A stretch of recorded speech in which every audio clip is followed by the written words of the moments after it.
Mountain News at 5:30. Good evening, I'm Steve Hensley. Earlier at 4:30, we shared the tough experience that Knott County Coroner Corey Watson has faced emotionally during the past month, but he says his lack of support and assistance from state leaders has made it even harder. WYMT's Olivia Calfee has more. The hardships coroner Corey Watson has faced have gone beyond the emotional trauma. He says his lack of resources have made it even harder.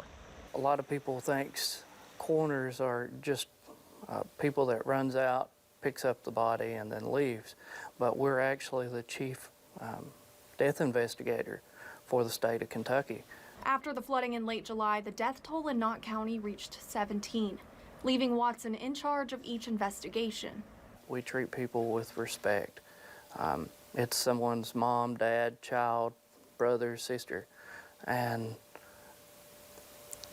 to treat them as a number would be a true injustice, I feel. He said his office has a 3-person morgue.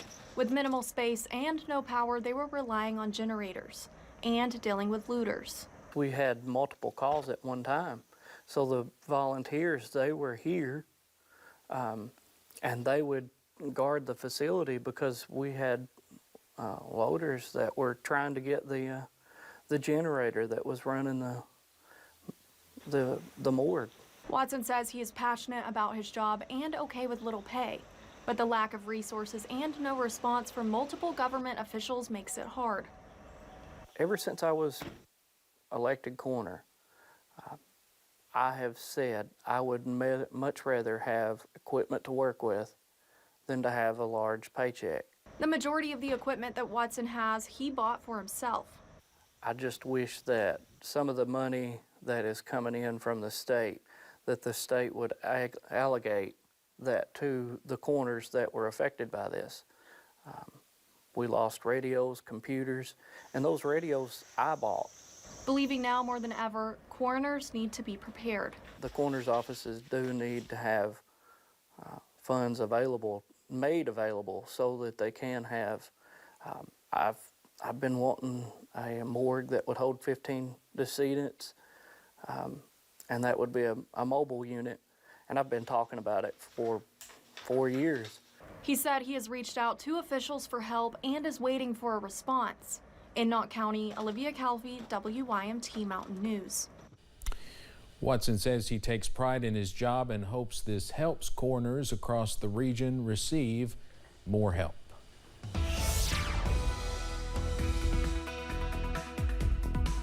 Well, watching clouds continue to push through the region this evening, but the good news is we're starting to diminish the chance for rain as we run through tonight. A look outside from our camera at UVA-wise, upper 60s at the moment. Very fall-looking sky, at least in my opinion, with some of that blue sky in the background, but those low to mid-level clouds kind of moving through. The good news, we are out of the rain chances for tonight. Maybe a sprinkle there in Dickinson County, but that's about it. And you see those clouds continuing to push through.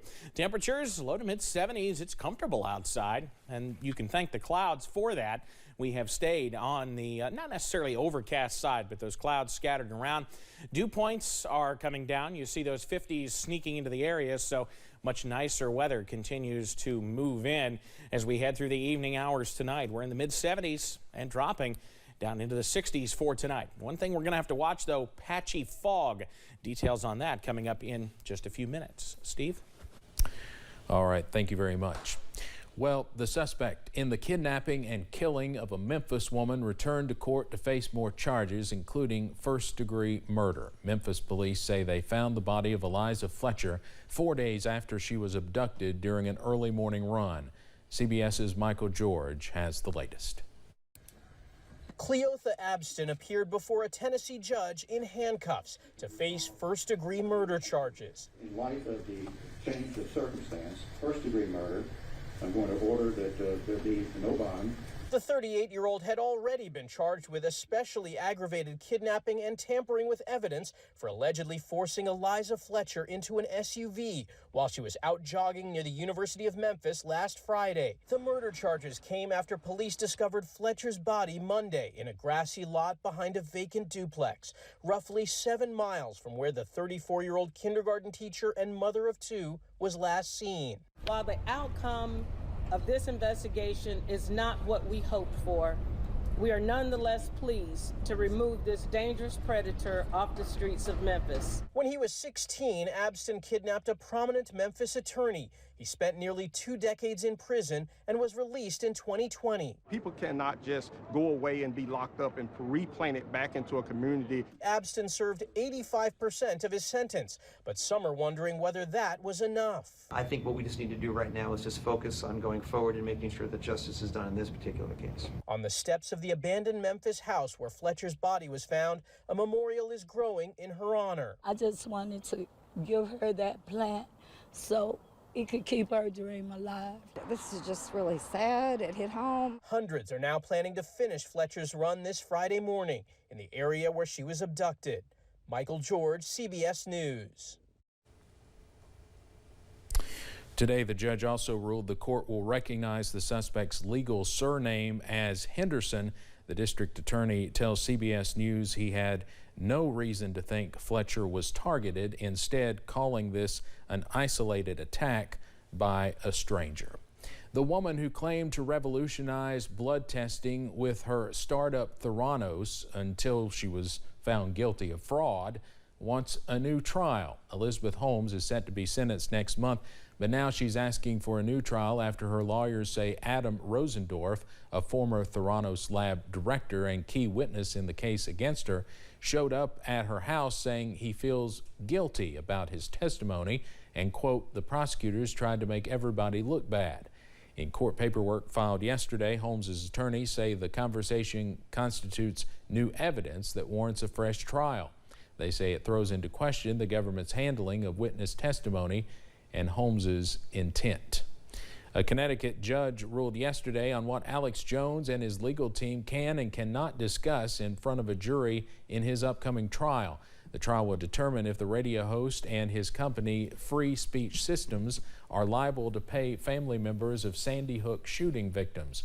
Jones is accused of using his show InfoWars to promote conspiracy theories about the 2012 school shooting, claiming the massacre that killed 20 children and 6 adults was a hoax. Some of the arguments Jones and his legal team cannot make include saying prior rulings were the result of judicial bias or the plaintiff's counsel lying in court, telling the jury that being held accountable for damages is unfair or offends Jones's First Amendment rights. A new bombshell report from the Washington Post says materials seized from former President Donald Trump's Florida home in August could contain information on the nuclear capabilities of a foreign nation. Meanwhile, the fallout continues after a Trump-appointed federal judge in Florida issued an order for a neutral party or special master to review the documents. CBS's Natalie Brand has more from the White House.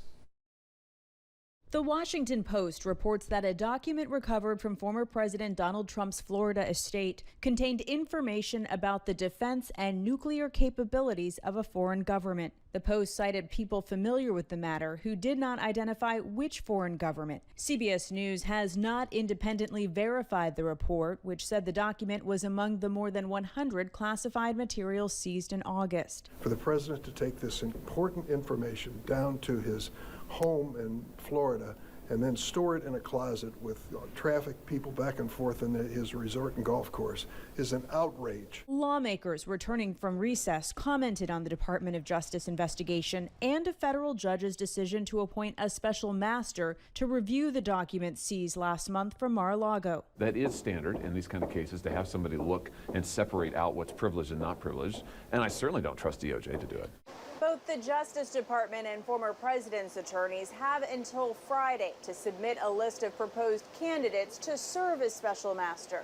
Trump's former Attorney General Bill Barr told Fox News the Justice Department should appeal. The dispute is whether the president, even if it is executive privilege, can the president bar DOJ from reviewing the documents? And the answer to that, I think, is clearly no. Former federal prosecutors say the judge's decision to pause the DOJ's access to the classified material pending independent review will slow down the investigation. The government can't unlearn or unknow what it now knows from having recovered these materials, from having reviewed them. The judge has ruled that the Office of the Director of National Intelligence could continue its separate review of the potential risk that moving classified documents to Trump's home posed to national security. Natalie Brandt, CBS News, Washington.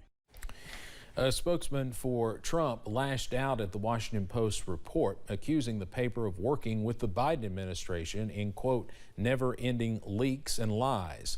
The White House has repeatedly denied it was given a heads up on the Mar-a-Lago search and has said the Department of Justice operates independently on law enforcement matters. Coming up on Mountain News at 5:30, payday loans can be a quick way to get fast cash, but con artists are on the prowl. What you need to know about the latest scams. Plus, showers and storms will be moving out for the next day or so. The timeline on when they could move back in coming up after this. WYMT News app offers alerts on breaking